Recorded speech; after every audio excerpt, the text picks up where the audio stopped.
Sister, I have heard of several cases where children, teenagers, or young people in the church are singled out, isolated, or excluded for not having the same attitude and mindset towards things like dating, going to parties, and everything that young people are exposed to today. So, I would like to ask you to please teach us and offer a suggestion on how they should handle this situation, especially since in them we find the future of the Church of the Lord. Thank you, sister. Well, the children, the young people also learn from their parents. They follow what they hear and see from their parents. So if the parents do not set a good example, if the parents do not provide a good example to their children, do not have a good testimony with them, do not demonstrate conviction for our God, then they will also grow up in an insecure way. And when they go to study in their classrooms, they feel bad there because their peers are going to mock them for not participating or for not doing all these things that the sister mentions, such as dating, using drugs, or drinking alcohol. Well, all these things. But it is because they have not been sufficiently formed in their home to have that conviction, that confidence in God, that love for God, because the young person is then insecure and he lets others influence him and then he becomes insecure. Now, it all depends on the parents. It depends. The parents, if they have conviction, love God, teach them not to pay attention to worldly things, not to pay attention to people, to have patience if people mock, laugh, or say something to me. Well, I have patience, I do not say anything, and my behavior is steadfast and confident in the Lord. So no one has any reason to come and mock me, say things to me, or force me to do what I do not want to do. So young people too, when their parents set a bad example for them, well, they also live in that way. They do not have faith. They do not have confidence in God. They do not have conviction. They feel unprotected. They feel alone. And that is why they also allow themselves to be influenced by all that manipulation that their peers and friends exert over them.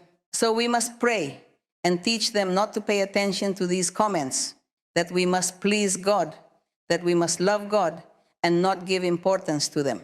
Education nowadays is a monster in society because there is so much contradiction, so much debauchery. So some say one thing, others say another. They forbid teaching. They forbid correcting. They forbid teaching moral rules because then they are telling people that they are not allowed to have the freedom to believe what they want, to do what they want. That, well, they are already being discriminated against. They are already being set apart. They are already being fed ideas. All of this happens. If they are taught good things, that is seen as very bad.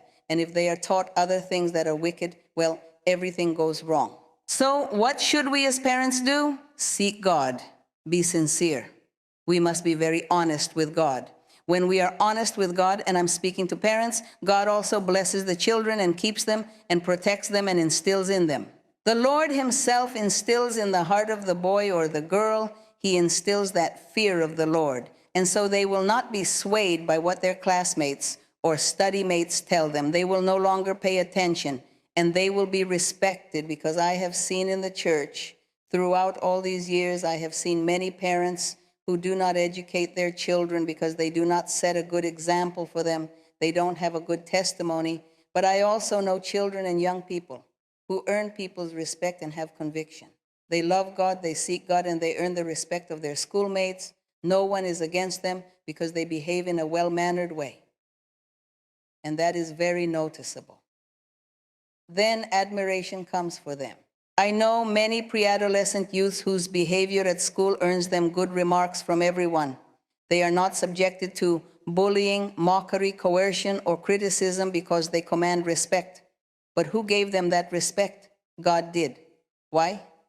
Because they took the example they received at home from their parents and their good upbringing. So if you are experiencing these problems, you must pray and ask God to help you. Ask God to help educate these young people and also to help them in those places so that God may guard and protect them. And teach them not to pay attention, not to pay mind, not to feel bad about what they are told. They must press on and behave well. And the day will come when they will be respected and valued by their peers and by the faculty as well. So it's more about how we live our everyday life within the family. That's it. We must be very careful in that regard so that in the same way we can demand. First, we have to give. If I demand something, I have to give first. But if I didn't instill values in my children, well, I'm not going to demand that from them, and then they will face the consequences in their circle of friends. So, brothers and sisters, it's all about asking God to give us what we need if we lack wisdom to raise them, prudence or intelligence to raise and educate our children. We must ask God, help me in how I am going to educate my children. Help me, Lord. Look at this world, how it is. This world is upside down, as people say. But we must face it. We must confront everything and do everything with wisdom. And God will help us. And God will help our youth and our children.